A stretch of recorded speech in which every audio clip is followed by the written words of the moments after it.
ഏവർക്കും സിനി ലോഞ്ചിന്റെ മറ്റൊരു വീഡിയോയിലേക്ക് സ്വാഗതം. ഒരു ഫ്രൈഡ് ചിക്കൻ വിൽക്കുന്ന സ്ഥാപനമായിട്ട് മുന്നോട്ട് പോകുന്ന ഒരു അച്ഛനും മോനും.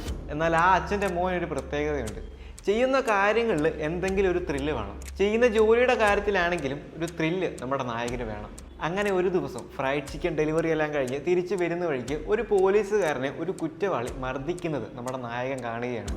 നമ്മുടെ നായകന് മറ്റൊരു പ്രത്യേകത കൂടിയുണ്ട്. അതായത് നമ്മുടെ നായകൻ ബ്ലാക്ക് ബെൽറ്റ് ആണ്. ബ്ലാക്ക് ബെൽറ്റ് മാത്രമല്ല, മറ്റ് കഴിവുകളും നമ്മുടെ നായകനുണ്ട്. അങ്ങനെ ആ പോലീസുകാരനെ അടിക്കുന്ന കുറ്റവാളിയെ കണ്ട് നമ്മുടെ നായകൻ അവരുടെ അടുത്തെ കൂടി അടുക്കുന്നു. കുറ്റവാളിയെ മലത്തിയടിച്ച് പോലീസിനെ രക്ഷിക്കുന്നു. അങ്ങനെ കൊറിയയിലൊക്കെ ആണെങ്കിൽ ഇങ്ങനെയൊരു സംഭവം നടന്നാൽ ഒരു പാരിതോഷികം പോലെ ഒരു അഭിനന്ദനം കിട്ടാറുണ്ട്.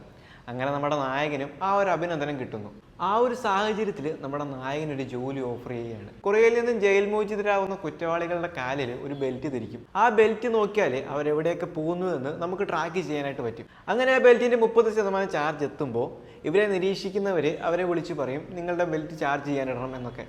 അങ്ങനെ ഇനി എങ്ങാനും ഇവരെ അനുസരിക്കാതിരുന്നാൽ ഇവരവിടെ ചെന്ന് ഇവരെ കൊണ്ട് ബലമായിട്ട് ചാർജ് ചെയ്യിപ്പിക്കും. അങ്ങനെ പോകുന്നതിനായിട്ട് എല്ലാ ടീമിൻ്റെ കൂടെയും ഏതെങ്കിലും ഒരു മാർഷൽ ആർട്സ് പഠിച്ച ആരെങ്കിലും കാണും. അങ്ങനെ നമ്മുടെ നായകന് ആ ഒരു ഒഴിവിലേക്ക് ജോലി കിട്ടുന്നു. അങ്ങനെ ഇതിൽ എന്തെങ്കിലും ത്രില്ലുണ്ടോ എന്നറിയാൻ വേണ്ടി നമ്മുടെ നായകൻ ജസ്റ്റ് ഒന്ന് ഇതിൽ ജോയിൻ ചെയ്യുന്നു. പിന്നീടുള്ള സംഭവബഹുലമായ കാര്യങ്ങളാണ് സിനിമ പറഞ്ഞു പോകുന്നത്. പ്രത്യേകിച്ച് ലൈംഗിക കേസുകളിൽ അകപ്പെട്ട് ജയിലിൽ പോകുന്നവരെയാണ് ഇവർ കൂടുതലായിട്ട് നിരീക്ഷിക്കുന്നത്. അങ്ങനെ നമ്മുടെ നായകന് വേണ്ടി നമ്മുടെ വില്ലനും ജയിലിൽ നിന്നും മോചിതനാകുന്നു. പിന്നീട് നിങ്ങൾ കണ്ടു തന്നെ അറിയുക. ഒരുപക്ഷെ ത്രില്ലർ ആക്ഷൻ പ്രേമികൾക്ക് കണ്ടിരിക്കാൻ പറ്റുന്ന ഒരു ചിത്രം തന്നെയാണ് ഓഫീസർ ബ്ലാക്ക് ബെൽറ്റ് എന്ന ഈ ചിത്രം. പോയ വർഷം കൊറിയയിലെ മികച്ച ചിത്രങ്ങളുടെ കൂട്ടത്തിൽ പെടുത്താവുന്ന ചിത്രം കൂടിയാണ് ഓഫീസർ ബ്ലാക്ക് ബെൽറ്റ്. പ്രത്യേകിച്ച് കഴിഞ്ഞ വർഷത്തെ കൊറിയയിലെ പണം വാരി ചിത്രങ്ങളുടെ കൂട്ടത്തിൽ മുൻപന്തിയിൽ തന്നെയുള്ള ചിത്രമാണ് ഇതും. കൊറിയൻ ചിത്രങ്ങൾ ഇഷ്ടപ്പെടുന്നവരാണ് നിങ്ങളെങ്കിൽ ഒന്ന് കണ്ടു നോക്കാനായിട്ട് ശ്രമിക്കുക. ചിത്രത്തിൽ നിങ്ങളെ രസിപ്പിക്കുന്ന ഒത്തിരിയേറെ കാര്യങ്ങൾ അവർ ഒരുക്കി വെച്ചിട്ടുണ്ട്.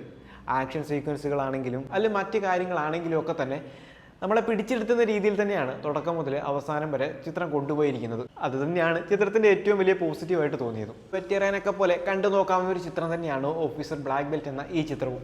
ചിത്രം കാണുന്നതിന് മുമ്പ് അമിത പ്രതീക്ഷയുടെ ഭാരം ഒന്ന് മാറ്റി വെച്ചിട്ടും കൂടെ ചിത്രത്തെ സമീപിക്കുക. കാരണം അത്ര വലിയ സംഭവങ്ങളൊന്നും ചിത്രത്തിലില്ല.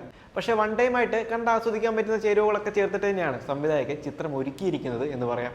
ചിത്രത്തിലെ കൊറിയൻ സിനിമകൾ അങ്ങനെ കണ്ടുവരുന്നത് പോലെയുള്ള റൊമാൻസോ ബാക്കി കാര്യങ്ങളോ ഒന്നും തന്നെ ഇല്ല. അതും ഒരു പോസിറ്റീവായിട്ട് പറയാം. അപ്പോൾ ഈ ഒരു ചിത്രം കണ്ടവരാണ് നിങ്ങളെങ്കിൽ നിങ്ങളുടെ അഭിപ്രായം കൂടെ പങ്കുവയ്ക്കുക. എന്നാൽ ഈ ഒരു ചിത്രം നിങ്ങൾ കണ്ടിട്ടില്ലെങ്കിൽ സമയം കിട്ടുവാണെങ്കിൽ ഇതും കൂടി ഒന്ന് കണ്ടു നോക്കാനായിട്ട് ശ്രമിക്കുക. അപ്പോൾ മറ്റൊരു ചിത്രത്തിൻ്റെ വിശേഷവുമായി മറ്റൊരു വീഡിയോയിൽ വീണ്ടും കാണാം.